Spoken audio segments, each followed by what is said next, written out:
So just so you know, we're making a copy of this and we will post it later so that you can go back and do extended viewing.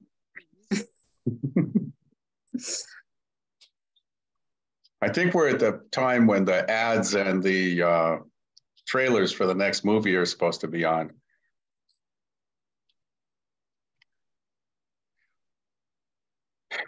Well, what do you think, Jordy? Should we get started and hope the council member catches up to us? Yeah, unless anyone has a direct dial for him. I can give him a call. Thank you. Okay. Well, in the meantime, my name is Don McClay, and I'm a member of the Temescal Telegraph Business Improvement District, being on the board. We have a few other board members on this call: Tom Murphy, Jordy Bornstein, Adriana Valencia, and somewhere down there is Daniel. Where are you, Daniel? Yeah, Daniel Chung. So we are we're the Business Improvement District going down Telegraph Avenue from basically from Berkeley to MacArthur Ave. We take in the MacArthur project, but not the BART, and 40th Street and Children's Hospital and all that. This is kind of our turf, right? And I'd like to welcome everyone here. Thank you for attending, and thank our guests for attending. Our guests today are Councilmember Kalb, who has not turned up yet, but who is being introduced, and Captain Jeff here, Jeff Thomason, who I believe you're the area north captain, right? Yes, we're broken down into 6 areas, and I'm area 2. So yeah, it's North Oakland. Sounds good. So here's what we have thought up for an agenda. After my brilliant introductions, which are now over, we will get a summary of a meeting that was held in March by this same group, talking with local business owners and residents and building owners, all that kind of thing. And from that meeting, we have a list of concerns that were pretty consensus. I'm sure that the council member and the captain have heard these concerns before, but today we're going to reiterate them. And specific questions will be sent out, given out. That's by part 2 of the meeting will be a short summary of our prior meeting. Part 3 will be those concerns being directed to our 2 guests, and we will ask you to answer them briefly. We're talking a minute or so, and we'd like to hear what you think about our existing concerns. And then the last part of the meeting, we're going to open up to a moderated question and answer from the attendees today. Also, with questions for our 2 guests. And at the very end of the meeting, we will have a little bit of a summary of next steps and action items. The Business Improvement District is very concerned about all these issues. We've been concerned for a long time. This is not the last thing we're going to do about it. We're going to keep going. We've held meetings like this before. We will hold them again. And we really want the community pulling together to deal with these issues. We want to have our goal is to have a successful business community around here. And we're facing some serious impediments. So I'm done with my part. And I pass it off. Really quick, council member said he'll be on in 8 minutes. He'll be able to log on. Okay, I say we move forward with the next part, which is me summarizing. Hi, everybody. I'm Jordy Bornstein. I am a Temescal board member and also part of the Business Outreach Committee or group with Don and Tom. We have set up these meetings because we have been hearing from you guys and it is needed. So I just really quickly wanted to talk about what we talked about at the last meeting, which brings us to today. As Don mentioned, we have had other roundtable discussions on crime. The difference here today is that this one and the one we had before are our business, really focused on our business community. And it is important to understand how we got to today because we are garnering input from our entire business community.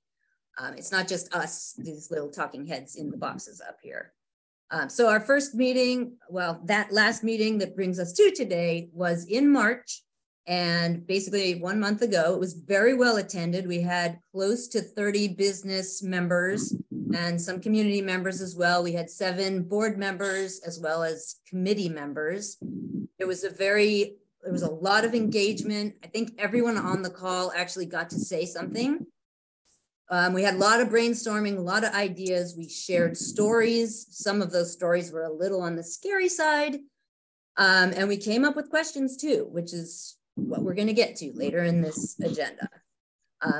Again, the goal from that last month meeting was to air concerns and brainstorm ideas and to use that as a springboard to get us here today with our local reps. And thank you, local rep, one of whom is here at the moment, the other who will be joining shortly. Okay, so yes, we heard a lot of concerns, but they did fall primarily into about 5 buckets that I can summarize really quickly. First of all, crime does seem to be much more brazen and blatant and pervasive than in the past. Secondly, criminals doing property crimes also appear to be armed. Third of all, often there are repeat crimes by repeat offenders in the same areas. In fact, we have video and often eyewitness accounts. Some offenders' cars we actually know, we have their plates. And that is a great concern.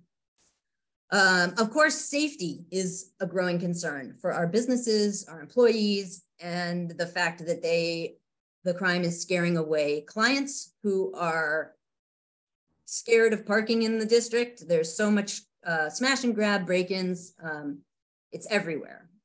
And then lastly, there's an overwhelming sense that OPD and the city leaders' response appears to be lacking or absent. So in this meeting, we didn't just want to gripe and complain, although we did do plenty of that, but we had a lot of smart and engaged people in the room. So we came up with some ideas to help ourselves. And I just wanted to tell 4 of them here because we might flesh them out a little later. One is that we want to reestablish what used to be called the NCPC, which is a Neighborhood Crime Prevention Council. It goes by a new name now. We can get deeper into that later. We also want to connect with other local interest groups, churches, community leaders, other groups like ours who are maybe in a neighboring community. An old idea that we want to bring back is an increased street presence. We used to have a group of dog walking residents who would just en masse go around the neighborhood at night, sort of take back the streets.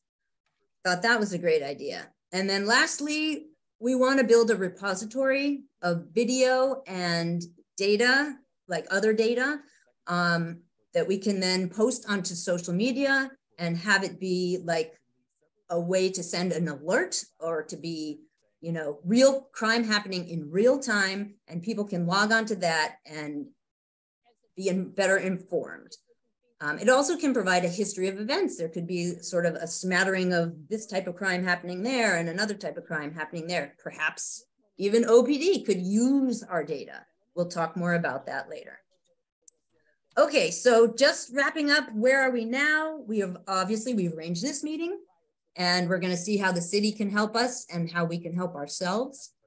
And just in general, we are organizing, we're getting in touch. You all who are here, thank you very much for being here. Thank you for logging in and giving your email and your name, because you're part of our database now. We're getting interested parties together. That's you. We're starting to share information. We're creating traction, and we are getting attention. Talking to you, K-Ron. So that brings us to the present. And at this point, I'm going to hand it off to Adriana, who's going to moderate the next item on the agenda, which is actually the questions that we came up with during our initial meeting. Is Dan Kalb in the house now? If it was 8 minutes from 6:07, he's still about 3 minutes away. Oh, okay. Well, we do have Jeff. Hello, Jeff. Jeff is our OPD captain. So what I can do is I can introduce the format for the questions. I'll catch Dan up when he gets here. And honestly, at least the first question seems to be specifically OPD related, so we can get started with that. Anyhow, hey everyone, my name is Adriana Valencia. I'm a resident in the district, and I am active in the Temescal Telegraph BID. I'm on the board. I'm moderating today. I will be requesting that for every question that I ask, the respondents that both OPD, so Captain Jeff, and Council Member Kalb respond, and that you limit your responses to 1 minute. I will be timing you. I'll let you know when you're getting close to time. And we've got a few specific questions. We will have moderated Q&A later, as you all know. So the first question is, who is our community relations officer? Do we have one? If so, what is their role? Captain Jeff, we would love your response. Oh, I'm sorry, I was writing it down. But let me, before I get to the question, let me introduce myself. So my name's Jeff Thomason. I took over for Captain Rosen, who left the department early in March. So I am the Area 2 captain in BFO. So in Oakland, we have 6 areas. That's Area 2. It's split up in 2 sections. Like you got BFO 1, that's a Bureau of Field Operations, and that's where we're in. And that's areas 1, 2, and 3. So I've been here since March, but I've been on the department for about 24 years.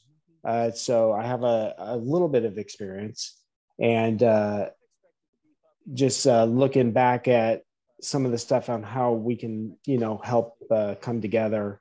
I do have some ideas. I do like what you guys are saying about, the dog walking and some of your ideas about sharing information. I think those are great. And looking at where we're at with our community relations, like our CRO officer right now, we are short in Area 2. We have 2 officers and a sergeant. I'm going to say that your contacts can be Sergeant Man Guy. I don't know if you guys know him, but he's been great. He's a good go-between between the officers. And I did place 2 other officers on loan from patrol to help the CROs and doing their projects for Area 2. And as they continue, we're basically sharing the whole area. So there's not just one officer assigned to a beat like it was in the past. They're just working on whatever comes up in the area. And I see Seth's hands up. Hey, Seth.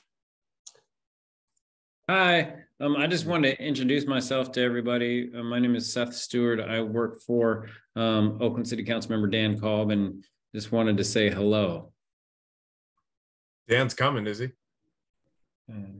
That's my understanding. I don't have anything different than from what the other folks said in terms of what his status is. I did talk to him earlier today, and he was planning on being at this meeting. Okay. Thank you, Seth. I did not realize that you were Dan's chief of staff, so sorry about that. We do hope he gets here soon, as we do really want to hear from him. Okay. Next question. How can we reinstate what was formerly called the Neighborhood Crime Prevention Council, the NCPC, now referred to as the Neighborhood Council? And this question is for both Captain Thomason, Captain Jeff, and for Dan Kalb and City Council. I know that program's out of the city administrator's office. I don't have the exact person, so I'll have to get back to you on that. But I know it's pretty easy to set up. So I'll have to get back to you guys on that information, unless Seth has it. Yeah, actually, I can connect you with a person who works over there. Her name is Angela Moore, and she's a supervisor over neighborhood services, and can definitely, I've actually, if you go on the city website and look up the Temescal neighborhood council, it's her name and info on there, but I'll definitely I can put that in the chat, or I can email it to you, however, whatever you think is best. Thank you both. The next question, what city programs are in place to help us fight crime and create safety? And I'm going to turn my video off for just a minute, but I'll be right back. And Captain Jeff, if you could answer first, that would be great. Oh, and welcome, welcome, Dan. Hey, sir. So going on programs, obviously the best way is, for me, is knowing your neighbors, knowing your community. Once, you know, we all started with like National Night Out, where we try to promote that, where you're getting out, having barbecues with your neighbors, meeting them. And it's the same, just like in the business district. When you're going out there, if you know your neighbors, you're more likely to call the police. And that's what we want to see, is people in the community caring about what's going on, caring about if they see someone that's coming into their neighborhood or their area that they don't belong, or they commit a crime, that they call and report it.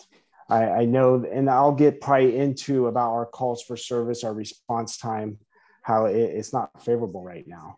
But we still need to get that data from the community so we know where we can put our cops. If Area 2, compared to all the other areas, is actually doing really well compared to crime. I mean, if you compare Area 2 to Area 4 or 5, I mean, it's night and day.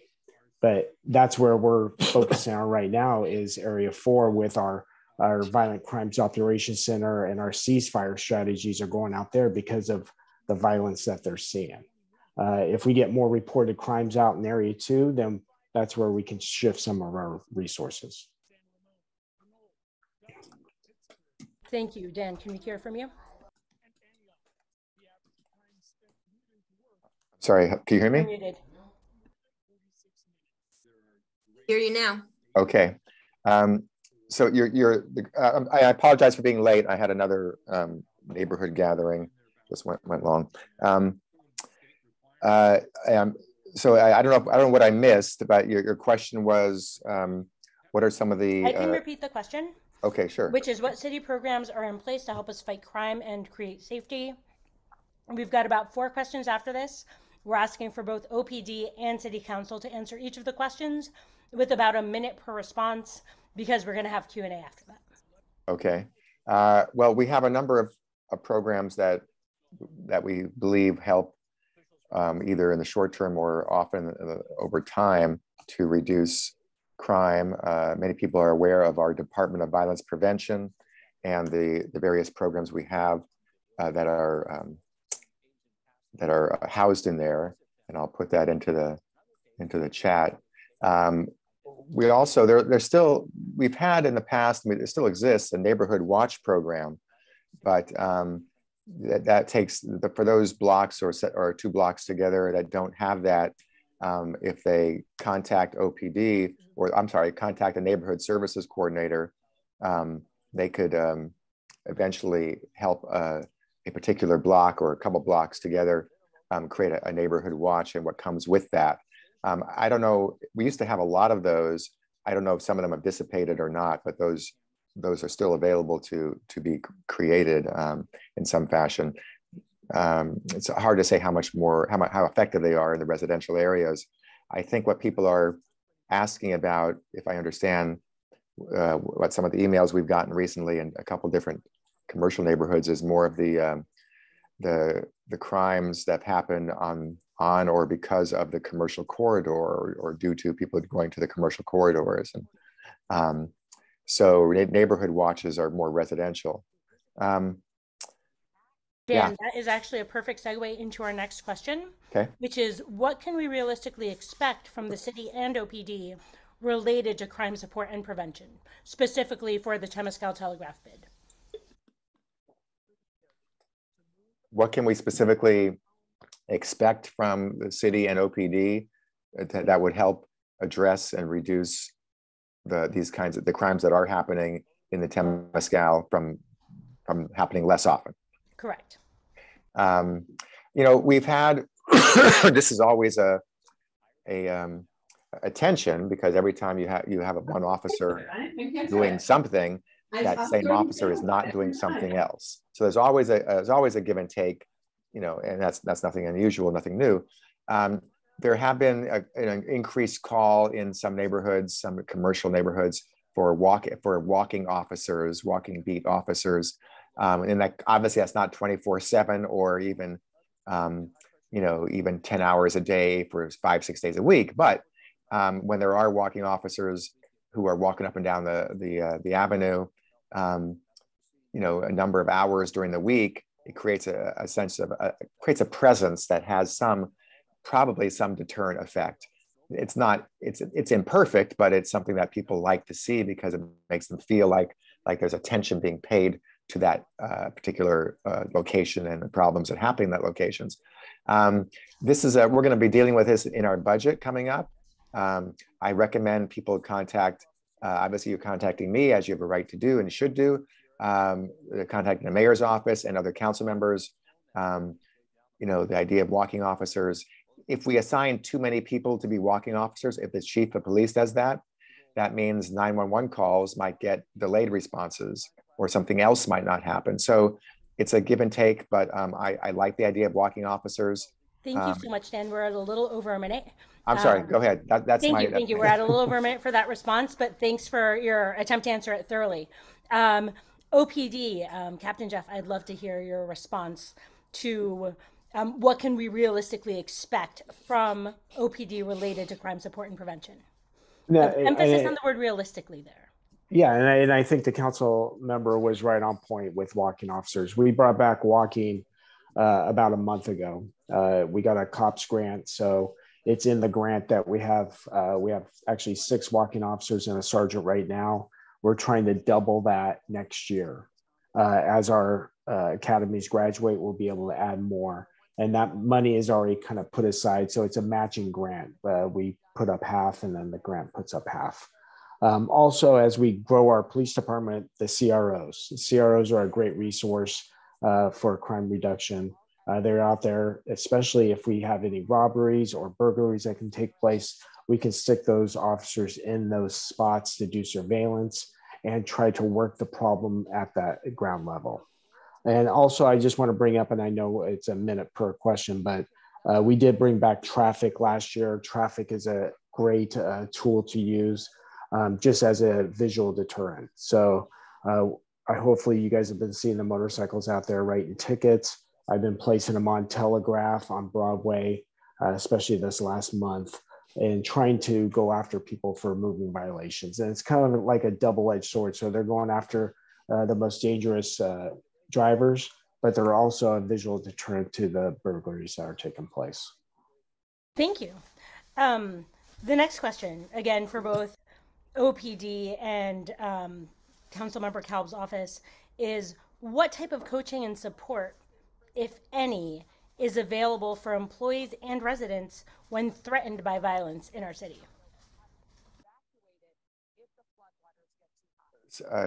Did you say coaching and support? I didn't quite hear that. I think coaching and support, whether, I guess, interpret that broadly, whether that be in terms of any sort of de-escalation training or response or preparation or so on. But yes, coaching and support is as the question's worded.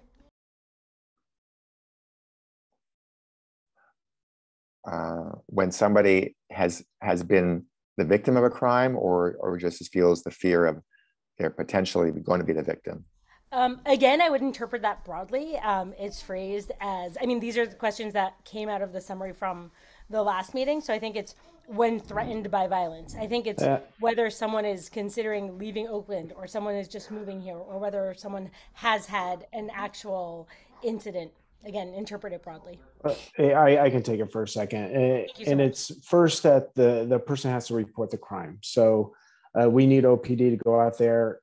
Either it's going to be an online report or a report to an officer in person. We need to know about it. Also, at Oakland Police Department, we have the Victim Assistance Program.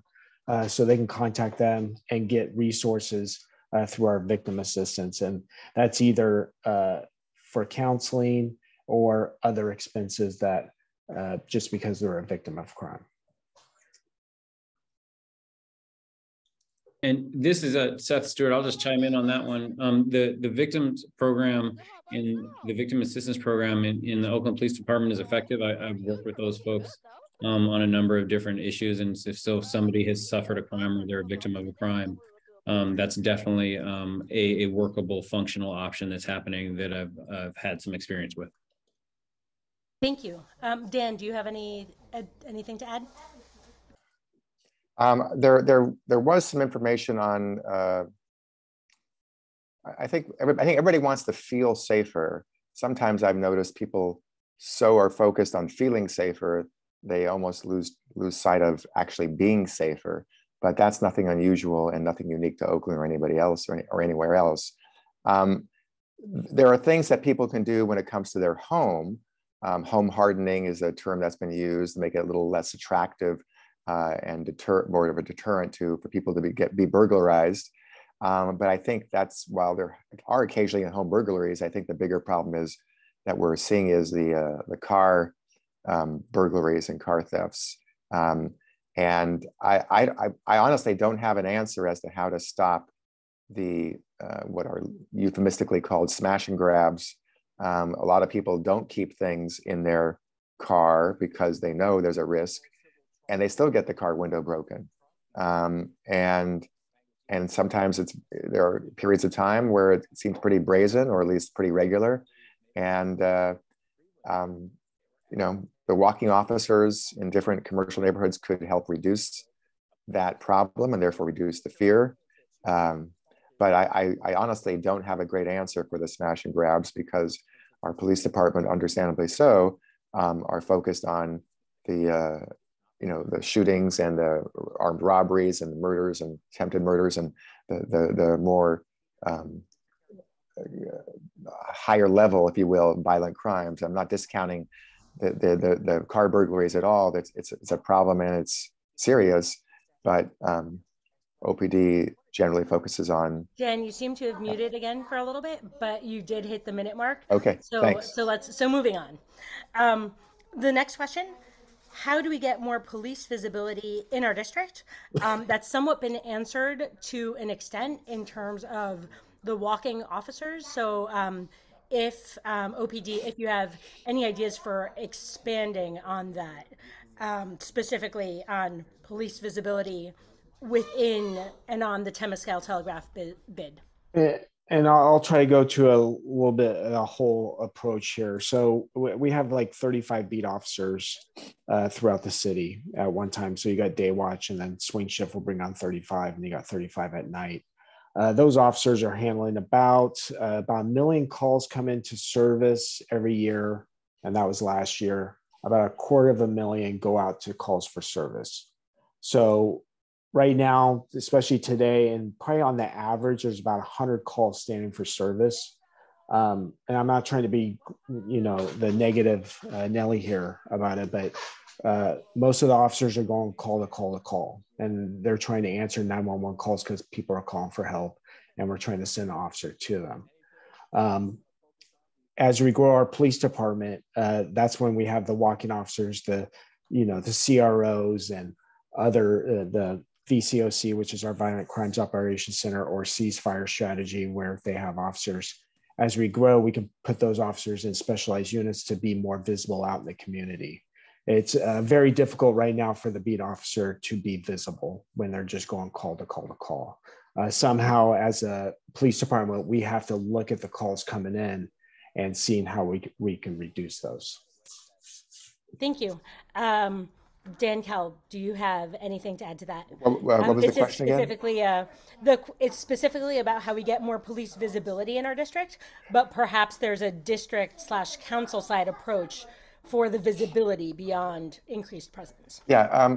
First, let me say that the council doesn't do a whole lot of telling the police chief how they should deploy their officers in any big way. We do it around the edges. We say, we want some walking officers during holiday time, or we want more officers in our criminal investigations division. So let's make sure that's fully staffed so serious crimes get investigated. But by and large, we let the chief of police and the assistant chief decide with the officers they have how to deploy them and how to divide them up and how that changes from time to time.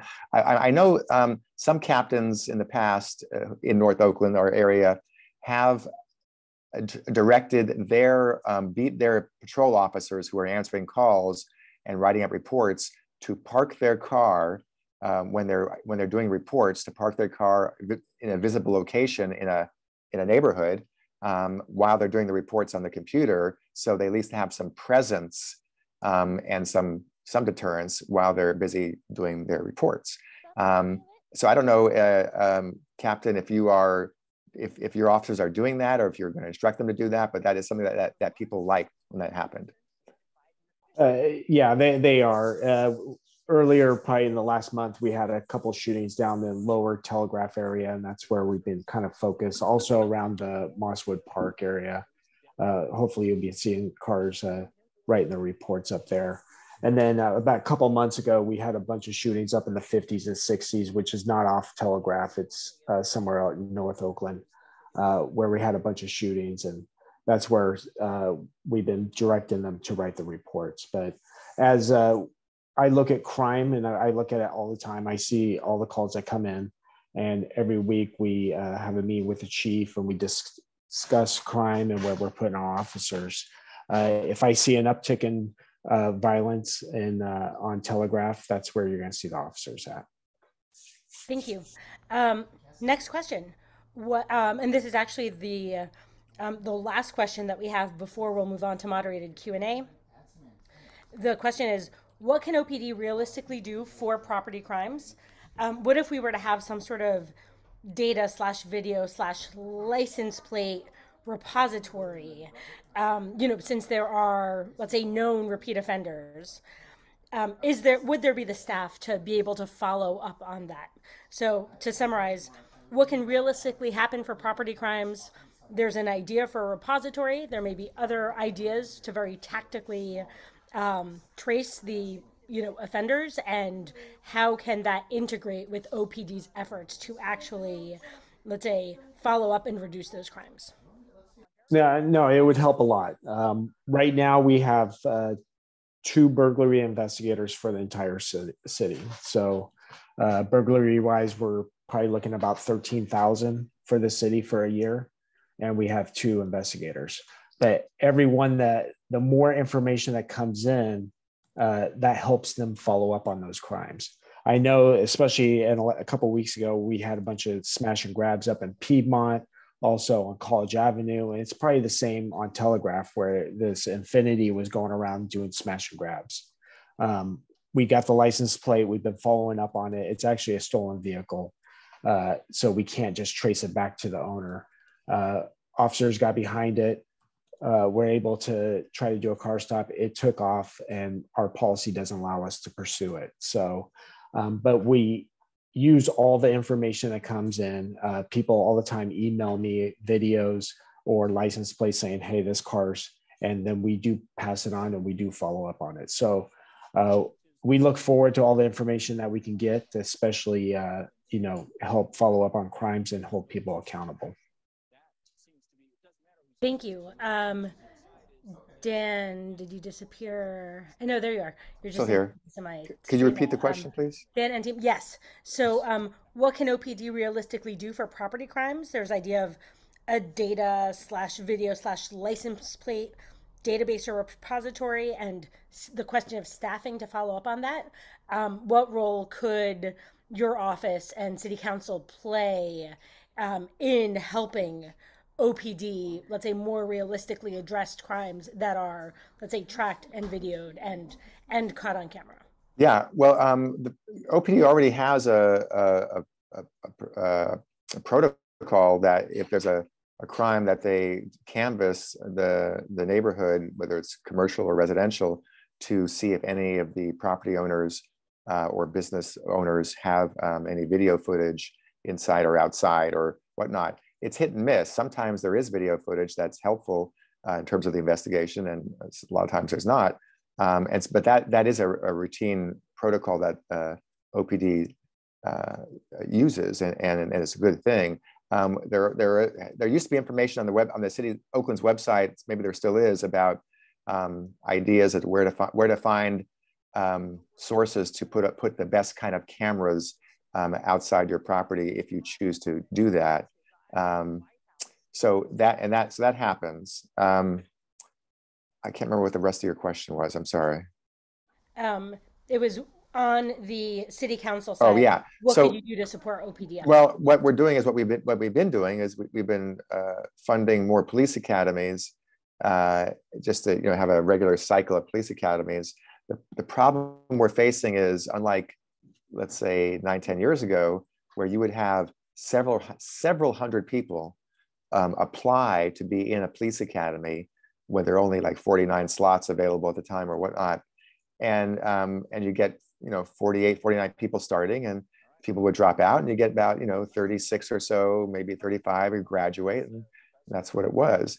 Now you're lucky if you get 150 people apply for maybe 42 slots at most, and by the time you winnow it down for the recruitment process, and then winnow it down during the academy where not everybody is really up to it, and some people drop out, you're down to 22 people, 24 people graduating.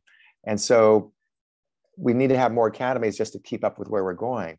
We have positions in the budget. The problem is not the positions in the budget. The problem is filling the vacancies.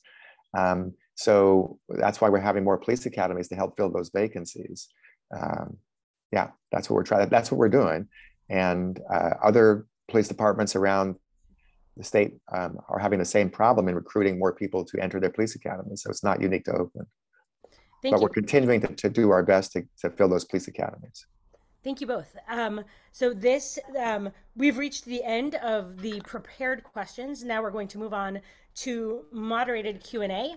I'm going to go over the format that we'll be using for this so that everybody has time to ask both Dan and OPD's Captain Jeff the questions that they want to ask. I would love for everyone to keep their questions as brief as possible, and for everyone who speaks to introduce themselves. Please note if you are a business owner, specifically a business owner in the district, and or if you live in the district. And again, we're going to try and keep responses from both OPD and City Council down to 1 minute. I would love to see hands raised. You could use your hand raising functionality within Zoom to do that. And I will call on people as I see them. If I, let's see, Jordy, do you want to help me keep track of whose hands are raised when so that I don't miss anyone? Okay. Brian, let's start with you. Hey everyone, Brian Tublin here, owner of Kitava over on 40th Street. And thanks for everyone making the time for this call. I know I echo what a lot of people are thinking, and I've attended several of these community meetings in several districts. I know that resources are a constraint. It gets a little tiresome hearing that as the excuse. We need solutions and we need specifics as to what, as an example, doing our best means. When council member, you say that we're doing our best to incentivize folks to join the academies and resolve these staffing issues that the police force has. What specifically is being done? I know San Francisco is at least attempting to resolve the issue by putting in place incentives and compensation programs to increase retention on their force and attract people to apply to become police officers in San Francisco. Obviously, they have their own issues, but what exactly is being done? And it seems that even when there's evidence of crimes being committed and crimes being reported, nothing's done about it. So that serves as a reverse incentive to even reporting something, because it seems like it's hopeless. And so Brian, yeah, you've asked 3 questions already. Let me get right to it. I want to just quickly summarize. So what I'm hearing is, what kind of incentives are there on the OPD side, and and given that crime reports don't even get responded to, that is disincentivizing that reporting. So Brian is asking what very tactical and specific things can happen and are happening. Brian, is that a correct restatement? Yes, thank you. Yeah, thank you for that. Appreciate that. Thank you for the questions. We do offer retention bonuses. That's something new for us. We started that I can't remember if it was last year or the year before, but fairly recently, past couple of years, we started that, and we're still doing that. So I don't know, I can't tell you how much of an effect that's had, but that we understand the need to do something to keep people in. And it's hard because we have a tight budget, and so anything we spend money on is something else we're not spending money on. But yes, we do have retention bonuses, and that's something that is in place. And we'll probably evaluate that after a few more years. We'll see. In terms of reporting crimes, I've been saying this for 10 years, even when crimes trended downward or upward or anything in between. You should always report it.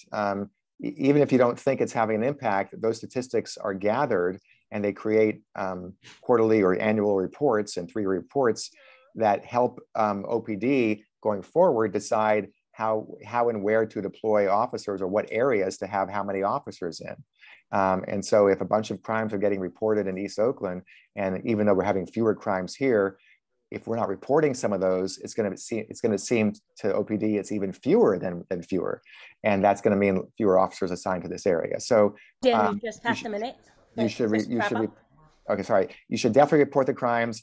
Yes, some crimes that are of a more violent nature, like strong arm robberies, or people are getting beaten, or shootings, are investigated. And the property crimes, which in my mind are still very serious, especially residential burglaries, which in my mind are very serious crimes, some are investigated. But like I said, I've been pushing for years to increase the number of officers assigned to investigations division. We did have an increase, a significant increase in the number of officers to CID, we call it, a few years back and a few years before that. But it's going up and down, and every police chief has to balance that with 911 response. And so thank you, Dan. As we get more officers to fill the vacancies we have in the budget, they'll be able to assign more to investigations, and that will give some marginal benefit. Great, thank you so much. OPD, Captain Jeff. No, I think the council member hit it out of the park on that. I also want to add that we did see an increase in commercial burglaries this past couple months. I mean, we've had a bunch on 8th Street down in Area 1, and then our area was hit too pretty significantly. So in response to that, we did make all commercial burglary alarms priority 1s right now. So priority 1s are the highest priority for police officers. So that's kind of like up there with shootings and robberies, because we want officers to get there as quickly as possible to try to catch who's doing it and try to arrest the perpetrators. Thank you. Okay, next up we have Al, then Tom, then Don, then Kurt. Please do keep your hands up until I've called on you and it's showing me the right order. Al, or AL, I'm not sure. It's Al, and thank you for this opportunity and for the invited guests. If Mr. Kalb and also the captain can respond to the question, I'm going to quote verbatim because it is a serious problem I think we all can relate to. The question is, what is being done to realistically curb, if not end, the filth, crime, and neglect that is long overdue for cleanup at the Caltrans underpasses at 45th and 42nd Streets, and are being allowed to fester at will with impunity as unsafe urban cesspools, and at the same time provide the critical need and help to those in critical need of services long overdue. Thank you, Al. I can take this one first. Thank you. So my previous job, I was actually in charge of the homeless unit for the Oakland Police Department. And we have 2 officers that are assigned there because we do look at it as it shouldn't be a police response. There's people out there that have mental health issues or just issues in general, and homelessness shouldn't be treated as a crime. So we take a city approach to it, and it's called the Encampment Management Team. It's headed by the city administrator's office, and you have different resources within that unit to go out there to provide the resources to provide help to people that want it. and to try to clean up one encampment at a time. When it becomes very difficult when you're talking about like under freeways, Caltrans property, because it's not our property. So the CHP has to actually come in with Caltrans to be able to clean it up. We saw that on Wood Street. Right now, we are focused on Wood Street, and we've been focused there for probably the past 2 weeks. And it'll probably be another week or more to do that cleanup.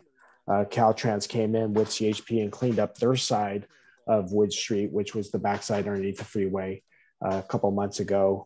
Right now, OPD and the city are at Wood Street doing the cleanup. And it's a very slow and long process. But outreach is out there providing services and trying to get people the help they need. Thank you, Captain Jeff. Dan, does your office have a response as well? Yes, I just put it in the chat, but I'll just say it again.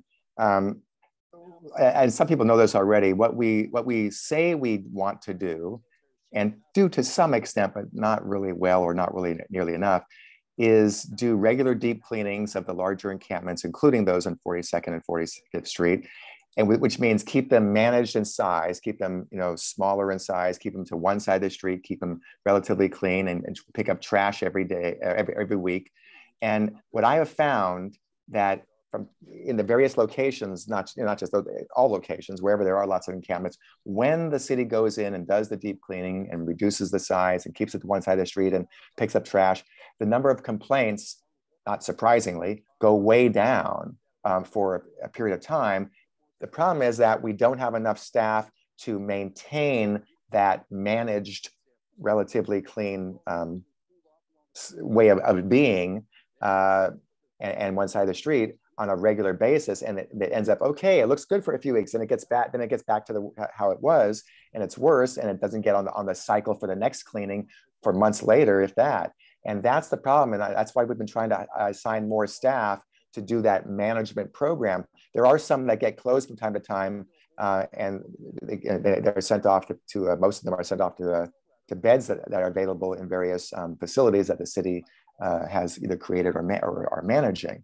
But it's not an easy problem to fix. I think we know that all. I've been saying, I've been talking with some state leaders that we need more money going from the state to the counties with the cities helping for drug dependency treatment. Because I'll tell you right now, if we don't have a serious effort with additional funds to address the seriousness of drug dependency, then for a large percentage, not all, or not even almost all, but a significant percentage of the homeless population, won't be helped the way they need help. As everybody here is saying, we need it to be helped. And so I'm trying to get more funds for drug dependency treatment. Other people are working on mental health, which is also this county challenge. We're all challenged with that. We're trying to get more beds available in various transitional and permanent housing. We're doing more of that, but the scale of what we need is much more monumental than the additional beds we are actually doing. So we're helping around the margins. We're helping individual homeless people. I know the largest increase in the last count, the bulk of the increase in homelessness in Oakland were people in RVs. And I think that was part of the reason was Berkeley shut down RVs for a period of time. I think they undid that. Council member? For the time they shut it down. I want to move on to the next question. And they all came to Oakland. And so that was, anyway. You'll have a chance. That's part of the answer. To continue. But yeah, but let's try and stay to about a minute. But thank you so much for that thorough response. Tom, you're up next. I just want to say I'm seeing a lot of comments in the chat in regards to the homeless encampments. I think we would all agree they have no place on a business corridor, especially when the majority of us are paying taxes into this, and we're expecting this corridor to be clean, safe, and vibrant.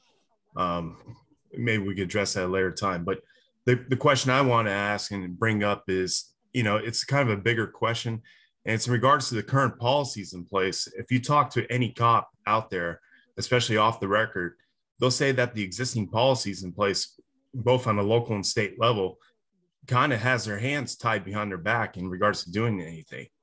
And within the last 10 years, the crime has just increased because of these policies in place, such as, there was reference to smash and grabs.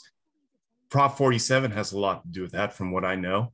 Also, there was a mention that they couldn't pursue a car because the existing policy in place doesn't allow them to go after the car. So is there any dialogue or narrative or conversations being brought at the city council in regards to change some of these policies? I can take it first, sir. This question came up actually yesterday during my risk management meeting when we're talking about the smash and grabs and trying to pursue cars. And it's like, we got to weigh the risks all the time. And in our policy, we cannot pursue for burglaries. We can't pursue for nonviolent felonies.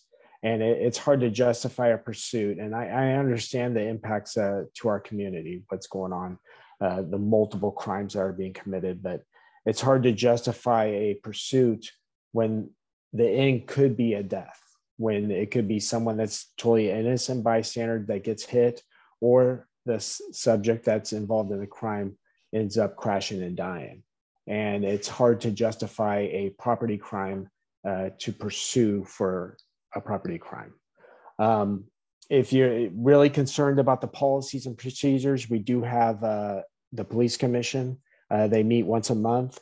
They do go over our policies, and I'm sure our pursuit policy will be coming up in the next couple of months to where if people want change, and I mean, we do work for the citizens. So if they want stuff to be in that policy, you guys need to be an advocate for yourselves. Well, unfortunately, I don't get paid to advocate and go down to the police commission full time. So if city staff could take that up, that would be great. Thank you. So Tom, I'm seeing first the question and then a request for Councilmember Kalb's office to take up the issue of changing policies and procedures at the city level with the police commission. Well, okay. The police commission and the chief of police and the chief of police's top management team, either one of those can choose to put forward a revised policy, and they're required to work together and try to at least make the attempt to come to consensus. The chief of police and the police commission, the city council can override whatever policy they do and make it stronger, weaker, whatever we want to do. We don't generally do that. We try to get them to work together and sometimes nudge them to work together, and they have on many, many areas. Actually, I'm quite impressed the number of areas where they've worked together and come to consensus. That's great. I do the pursuit policy. I always thought was a head scratcher until I became a council member and talked to the former and now current chiefs of police and in other cities as well. The city, the OPD does pursue when it's a violent crime, a shooting or a violent robbery with people getting hurt or murder. Obviously, they do pursue those times, and that's what they do, and they try to be very careful about it. But there have been so many examples in many cities where pursuing for a lesser crime, again, I'm not discounting the seriousness of a burglary or whatnot, but pursuing for those property crimes have, in many instances, led to, for better, whatever mistake was made, someone getting seriously hurt, injured, or even killed, innocent bystander. And that's why many cities have this policy. And I don't think that policy is going to change. I don't think even the chief of police, past or present, is going to change that policy. So it is what it is, and it has all its pluses and minuses that go along with it. But I really doubt that's going to change. Thank you, Councilmember. Okay. What about all the other policies in place? There have been times where property crimes and other crimes have gone way up in decades past, back in 2010, 11, even early 2000s, back in the 90s. And there was no Prop 47 then. So I'm skeptical as whether Prop 47 is a major factor in that. But I know there's analyses going underway at the state level to try to figure that out. And when those analyses are done, then the state legislature is the one that has to take action, not the city. It's up to the state. Thank you, Councilmember. Yeah. Tom, I'm going to move on to Don for the next question. But Tom, you are free to raise your hand to get back in the line. Hello there. My question's mostly for Captain Jeff. We all know that a lot of the time, probably most of the time, people don't feel it's worth it to report a crime to the police. I would like you to tell us, like, do you have an estimate of what percentage of the crimes are actually reported? I mean, I'd be guessing right now, but I'm guessing it's probably about 40% is not reported. And it's probably more. It's probably more like 50%, especially when it comes to property crimes. Obviously, if someone's shot or the violent crime that's taken place, that's a lot higher. Someone's shot, they have to go to the hospital. Robberies, it's probably a little bit less, but it personally impacts somebody, so they do report it. But when it does come down to property crime, I'm guessing it's around 50%, which I mean, that doesn't help us because I mean, when we're looking at the stats about where to put cops, where to put decoy vehicles, where to put our walking officers, we look at everything. And that's why we do need people to either get online to report the crime or try to call for an officer to go report. Thank you, Captain. Council member, do you have anything to add? I don't think so. I was trying to respond to one of the questions on the chat, but I don't think anything to add on that. No. Next question from Kurt. Yeah, thank you. I mean, I kind of, my question was very similar to Tom's, so appreciate Tom asking that question, because as I stated in the chat that if I was a criminal listening to this Zoom meeting, I'd be pretty encouraged that my line of work is still safe. And so it does seem like there's got to be something figured out on how to do that. You know, and I totally understand the pursuit. It's not worth it to kill a kid or kill somebody or whatever in that pursuit. But I hopefully we can think of something and put our heads together. You know, if you have a license plate, you call down. If they take off down 52nd or something, you call somebody who's down on Piedmont or Grand and say they're coming down. I don't know if that happens a lot or not, but that's a really important nut to crack, because in my question earlier too was just to ask. One is I haven't seen any walking cops on Telegraph, so maybe it's just me, but my office is right there at Telegraph and Shattuck. And so are the walking cops there? And also, are you guys seeing a major uptick in crime and smash and grabs in Temescal? Because it's literally every single day, every person in our office has been broken into. We've only been back here for 8 months, and every person has had broken into, and we've had guns pulled on us. One of our office mates has had a gun pulled on him twice when he shouted out to him. So I'm just curious, are you really seeing a big uptick? And hopefully you see or hear from us. You guys, I do not see hardly any cops. Ironically, when I was going home today, I saw a cop today going home right before this meeting. But I'm not seeing anybody down there, and we just need more presence down there. There's a guy shooting up right as I'm walking into my office on Shattuck, going through the parking lot at Shattuck and Telegraph. So a nut needs to be cracked about that chase. And the other one is do you see a major uptick in Temescal between like 42nd and 51st, I guess it is, sort of that little district right there? Are you seeing a big uptick there? Because it is just major for me. Obviously, if you're feeling it, then yeah, it's an issue. But from what I'm hearing from getting emails from the community and looking at crime stats, I don't see the uptick in that area. Do I see an uptick in College and Piedmont? Yes, especially for smash and grabs. And I know we're kind of focused on this pursuit policy, but we do have. So let's say we do see suspects that are breaking into a vehicle. Our officers get behind it. They try to light it up. If they don't pull over, so most of the time we do have a helicopter up in the air and we can't follow it. It's not just we just can't follow it on the ground. And then the helicopter will follow it above and then direct units on where they park and be able to continue that investigation. Obviously, if we get a license plate and it doesn't come back to a stolen vehicle, the crime is followed up on. It's going to follow up on, because a lot of the burglaries that do come in, when I was saying 13,000 of them, most of them, it's just, hey, it's smash and grab. There's no information whatsoever. When we do get license plates or descriptive vehicles, suspect descriptions, especially video is great. It's easier for our two officers to follow up on. I know we have 2 officers in our burglary unit, but we also farm out some of those investigations to our community resource officers. So when they're not focused on projects in the community, they're able to go and do follow-ups on those types of crimes. Can I ask? Can I respond to that? But to the captain, I know certain types of crimes, some can be reported using an online system without having to wait on hold on the phone.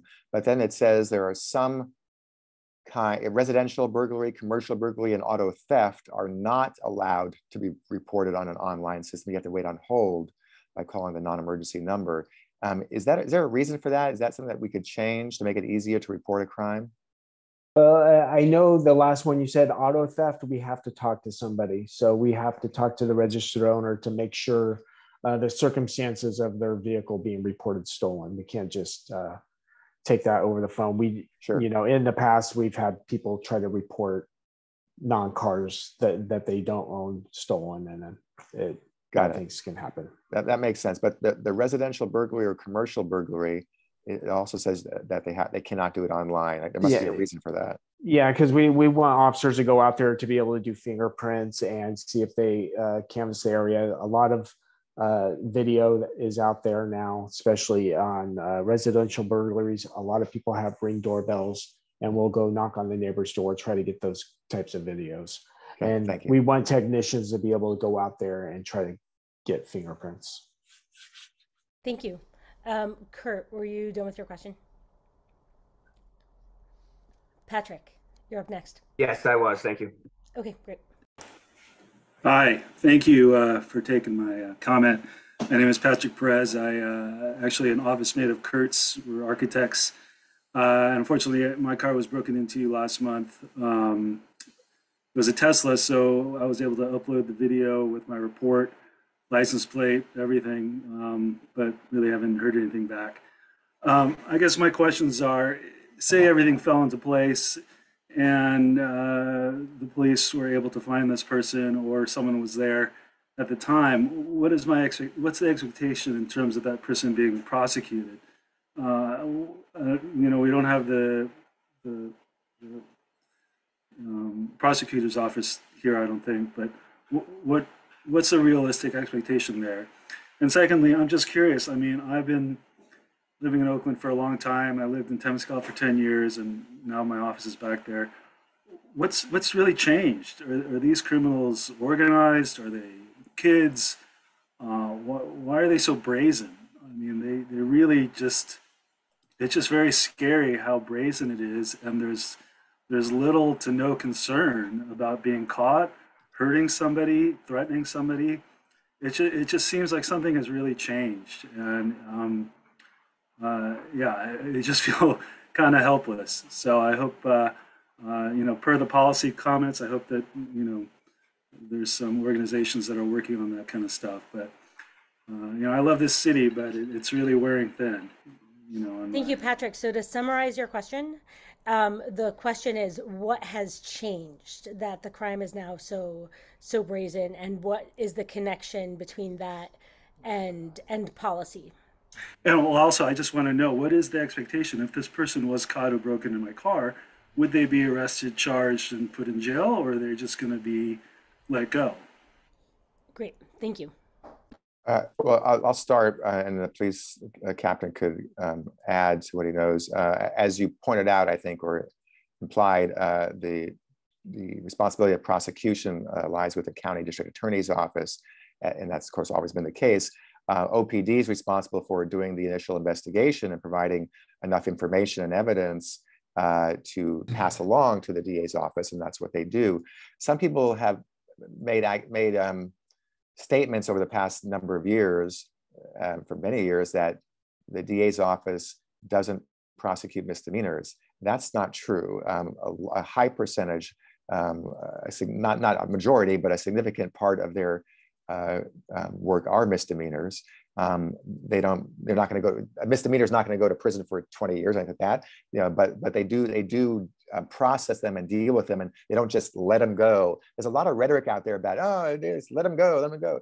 You know, if there's no evidence, then you have to let them go. But if there's evidence, you know, they have some priors to it, you know, there's also, it's more nuanced than just the rhetoric of let them go, let them go, let them go. That's not always happening. It's not as much as people perceive it happening. You know, again, I have no control. We have no control over what the DA does, but our job in the city and OPD is to provide enough information and evidence and investigative, you know, file to pass along to the DA to have them do what they can. And if someone has prior convictions, there usually are consequences. I don't know exactly what the consequences are and how, you know, and what diversion programs there are, but there are options. Again, I don't know what the current DA is doing. She's brand new. She just got started, but some misdemeanors do get prosecuted if there's evidence of repeat offenders. Thank you, Councilmember. OPD, Captain Jeff. Yeah, I think the council member took care of the prosecution question. When it comes to what we're seeing different, we're seeing a lot more juvenile crews out there, especially a couple months ago when we had a few robberies that were taking place in our area, and it was done by juveniles. They're going out there doing the robberies. They're doing multiple robberies and stolen vehicles. And then what we did a lot of research on it, did a lot of follow-up on it, and we actually tracked it back to San Francisco. And there's people that are coming in, like juveniles coming in, or crews coming into our city, committing these crimes and then going back over the bridge. So that crew is actually taken down a couple months ago, but because of juveniles, I'm not going to talk about the prosecution or how much time they do. It's a very difficult process. So. Adriana, keep me in line. My hand raising function is not working. Oh, okay. So Guy, I will go back to Tom and then Guy to you. Thanks for letting me know about your hand raising function. My turn. Hello? Hi, you're echoing, Tom. Oh, okay. This is actually, I got a letter from a business owner today in regards to two big buses that have been hanging out at 60th and Telegraph for months, and they're basically abandoned. I guess occupied at times, but the situation there is getting worse. He's trying to operate a business out of that location, and he's asked them politely to move and has done everything possible. Trash is just piling up on the street, abandoned cars now adjacent to it. Is there anything that could be done ASAP in regards to this? I'm sorry, where is this again? On Telegraph and 60th and Telegraph. It's on the east side of the street. Sometimes it blocks the lane. Okay, so there's a big bus just parked on the street that somebody's living in? There's two big buses. They've been there for months. I haven't really said anything during the stormy weather, but now that the sun is out, I did mention something about it a couple weeks ago to your office, and then now I just got a letter today from the business owner at that location saying they're trying to run their business out there, but it's kind of impossible with these two big buses in front of it with I think some of them are occupied. I don't know. Okay. Let Seth, my staff is here. Seth, will you note this? Is there already a 311 case for this location? There probably is. Let's note this, and when we meet with the encampment management team coming up, let's make sure this is on their list, and that this is something that they try to do something about. Because I don't know if the encampment management team even knows about this location, so we'll make sure they do and ask them to do something. Will do. I'll just check. Is there any other details you can provide me in terms of what these buses look like? Any other type of information? Cool. If you could send an email to Seth on my staff, who's here, Seth Stewart, we'll follow up on that. Dan, Okay. could you add Seth's email to the chat? Yeah, Seth, can you put your email in the chat? Will do. Thank you so much. Tom, I'm going to move on to Guy for the next. No problem. Hello. Yes, my name is Guy Byrne, and I'm with the ownership of the Temescal Plaza. We have several tenants there. Guys, we have our own security firm there that is kind of making impact and keeping things clean and tidy up there, but still they can't keep up in the parking lot with broken in cars. And it's costing, night and day, it's costing, $350,000, $400,000 a year to do this. Now this gets passed on to the tenants. We pay someday, but the bottom line is it's hard to do business. It really is. It's getting to the stage where people are just fed up with it. And I love the old days. You call the police, you call the fire department, they come. This call is just seeing how bad it is. I don't think we really have a handle on how bad this is. People just smashing and grabbing every day. Windows, again, Pete's got broken two weeks ago. And so I'm just really frustrated on how much, one, we're trying to keep people safe and it's costing, two, the unresponse of the police. Now, I realize, obviously, someone with a gun, obviously, someone in a shooting, yeah, they're going to get first, but nothing ever seems to happen. Nothing when they come up, or it's 72 hours later. The businessman's got to open up. You can't wait around for fingerprints. I mean, it just doesn't, it's just not going in the right direction. We are going to lose this, and we are going to lose huge if we don't turn this around. Thank you, guys. There was one thing I wanted to add. I'm sorry about my ranting, but that's fine. I was going to ask what the question was. So yeah, the question is, I saw an article about San Francisco bringing back retired police officers, and they're walking and they're in groups and they're walking and talking and making a presence. Is there anything like that? We're saying dog walking, but really, I mean, come on, guys, we're not gonna really do much with ourselves. We need some professionals here to help. So is there something like that? Can we do something like that? We have it also. The second thing is we have a telegraph, a satellite site down there, Walgreens. Park a police car there somewhere. I mean, just, but anyway, well, the San Francisco seemed like a good idea. They were doing the retired police officers. I was wondering if there's anything in there for that. Captain, I'm not aware. I mean, when there are vacancies in OPD, then that money is used usually for overtime to fill the gaps because of the vacancies. I'm not aware that there's been any discussion of asking some retired police officers to come back on a part-time basis to fill the gap. I have no objection to that, but I haven't heard anything about that. Captain, have you heard anything about that?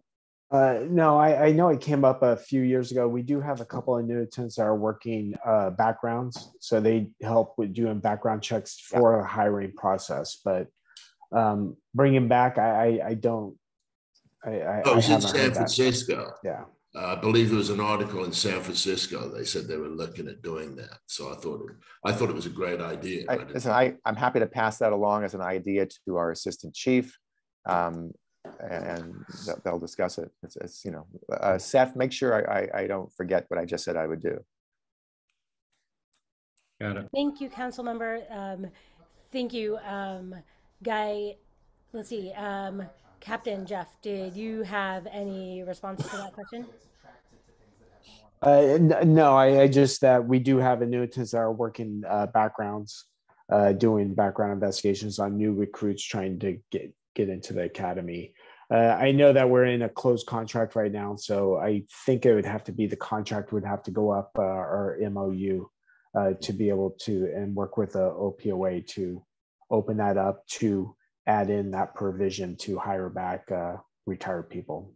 And it'd be on a part-time basis. There's only so many hours they can work per year and stuff, but I know any help would be welcome, so. Thank you. I noticed that there are no hands up currently. We've got 14 minutes left. I'm going to propose that we, 14 minutes left, but part of what we have to do is kind of do a wrap-up summary and next steps. So I'm going to propose that we have 2 more questions and then close it out unless there are no remaining questions at this point. So if you have a burning question, please do raise your hand. Adriana, is it Adriana or Adriana? Either works. Okay, or either one, right? Yeah, either. So I was told that there was some batting around of the status of the NCPC, or the Temescal Neighborhood Council, as sometimes it was called. And I know there was a NCPC which changed its name to a Temescal Neighborhood Council, but still was the same thing. It used to meet every other month pretty regularly, and then COVID hit, and it became this extremely intermittent thing that I'm not even sure how much it exists that today. But does anybody have an answer to that question? But I'm all in favor of reestablishing it or reinvigorating it, and my staff can help. The neighborhood services coordinator could help. We could help do what we can to bring it back to where it was pre-COVID. Noted. Yeah, that was asked. I think it was before you arrived, as what could happen to bring it back. So I believe that will be taken as an action item for the summary at the end of this meeting. Alex, your question.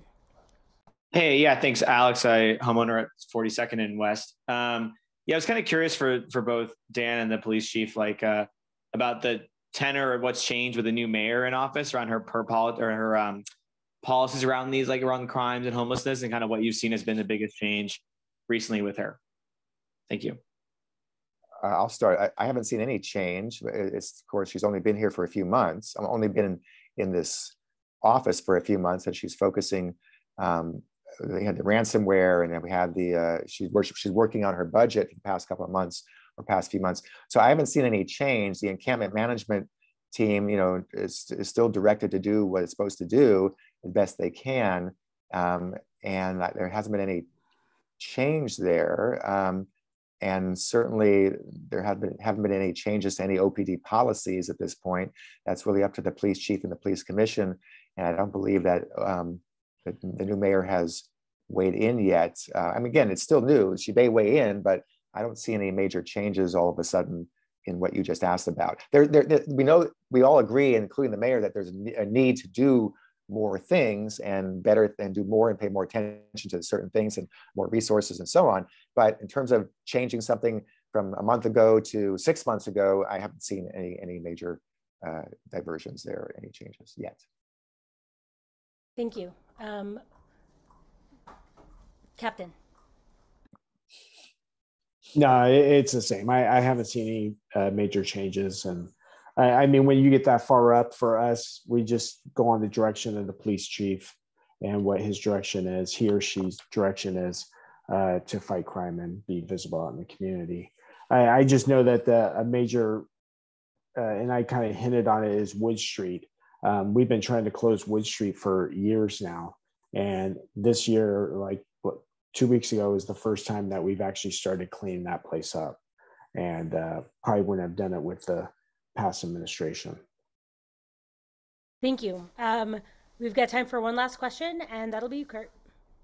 Hey, thank you. I just, and I don't mean this in a bad way or anything, and I appreciate your honest answer, but it's a little disconcerting that you say that you've not seen an uptick in Temescal crime. And I just don't take this opportunity because we don't get to see you guys very often, the council member and the police person, but it's bad. It's really bad. There's a lot of people who are not reporting it. Our last meeting, there were many instances of people being held up, businesses, and then just and what we talked about in our last meeting was we need to start taking pictures and sending it to the council person and to you guys. There's glass every single morning, and it happens during the day. It doesn't matter. Patrick, who our office mate, his car got broken into at 10:30 in the morning on Telegraph. Other people's, it's happened during the day. We have a little parking lot right there at Telegraph and Shattuck. There's glass all over the place, and we have those guys who come sweep it up every day. And then you come back the next day and it's there. And every one of those windows is $300, and you multiply that times about 20 or 30 a day, and then you multiply that times 30 a month, and then you might multiply that times 12 a year.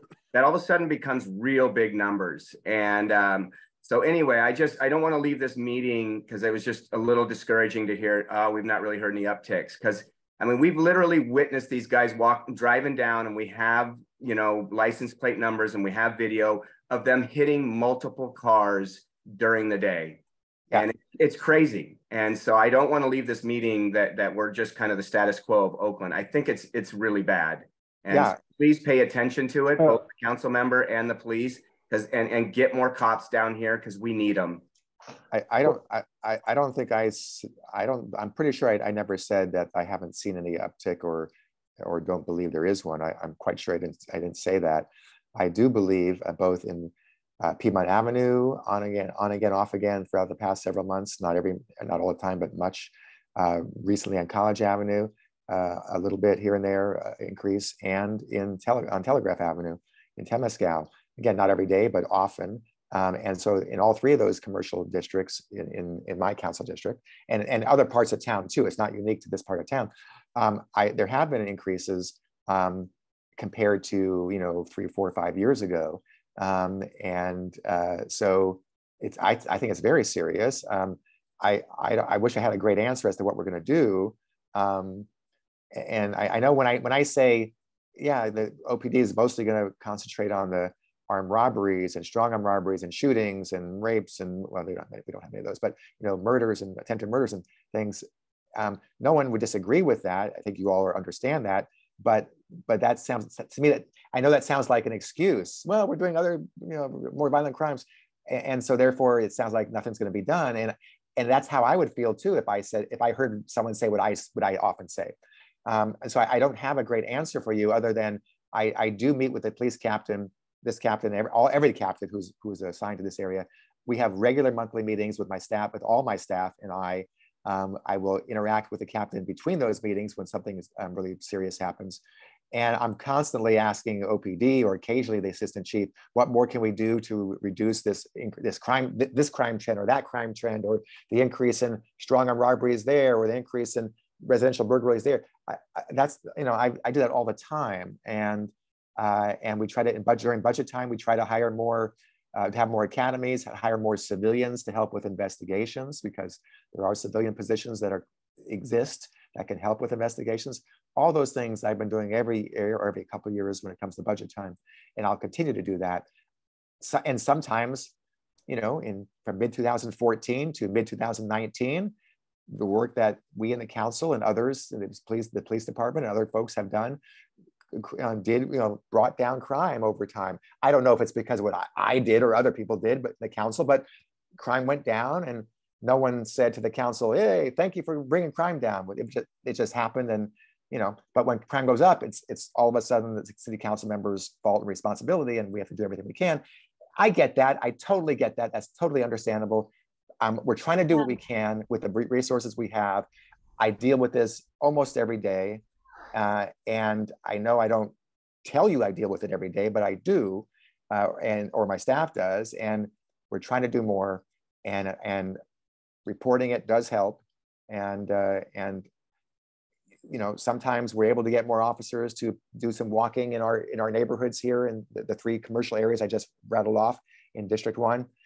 Sometimes Area 2, that's including North Oakland. Councilmember, thank officers, you so much. Sometimes the officers get pulled off to go to East Oakland for a week or two because of some increase in shootings. All of those things are still going to happen. We're trying to hire more officers, and that will help. Thank you so much. So we've reached the end of our moderated Q&A. To close out, we're going to do a quick summary of next steps and action items. A couple of things that I noted as clear action items that should happen are for the bid to reach out both possibly to the police commission and to the encampment clearance team for potential meetings on that side, possibly to write up some sort of proposal or summary emphasizing the need for a quick, easy, and reliable way for people to actually report crimes, whether they be property or violent, that occur, given that there seems to be a reporting gap that might be reflected in a response gap. And then other folks on the bid, I would love for you to add the next steps and action items that you've gathered from this meeting.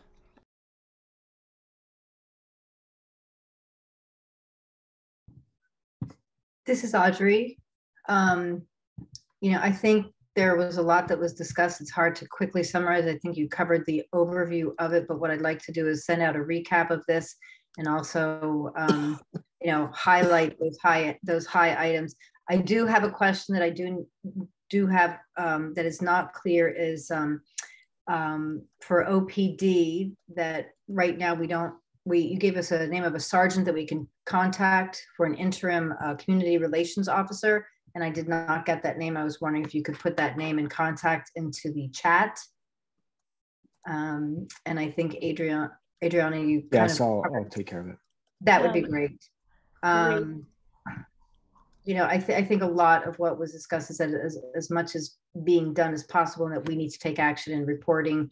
And I think we need to have these meetings monthly. And I guess I would ask, is it possible for OPD and for Dan or for Seth to join us as a community and be a part of this with regular, some type of regular meeting, so that we feel that some progress is being made, and it just doesn't feel like we know you're doing your best, but we just kind of need to feel connected to the city and to OPD to know that changes are happening.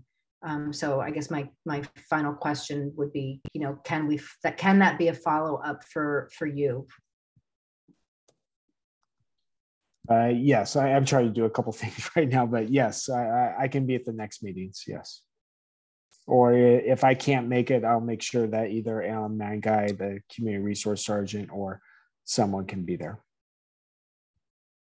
Dan, can we get a commitment from someone from your office to be of support, at least for some, you know, to build up some continuity so that the community and business owners feel like that you do have our ear, and we can share things that you may not be aware of, for example, and just to hear our concerns and partner with you. Of course, and as I put in the chat just a second ago, I'm happy to show up again, and Seth is available to come to almost all your monthly meetings. I guess you have them every month, I assume, right?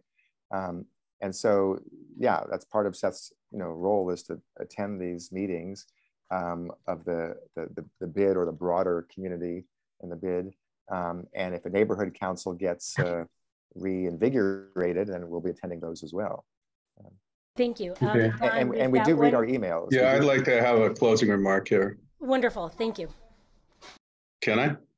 Yes. Am I ready? Okay. So this concludes our event. I thank our guests and I thank our participants. And my closing message to the business community here at Temescal Telegraph is stay in touch. Your business improvement district is going to keep this ball rolling, and we will have more events, more communications. We're trying to build some tools so that we can exchange information within the area just on our own.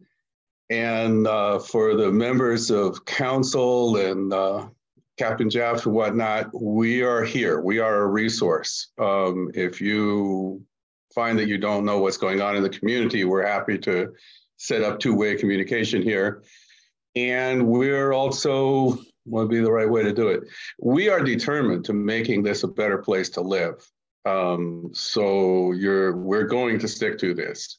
And I just want everybody here to know that no one's going to do it for us. So this is one of the things we can do. It's probably not the only one. Thank you very much, everyone.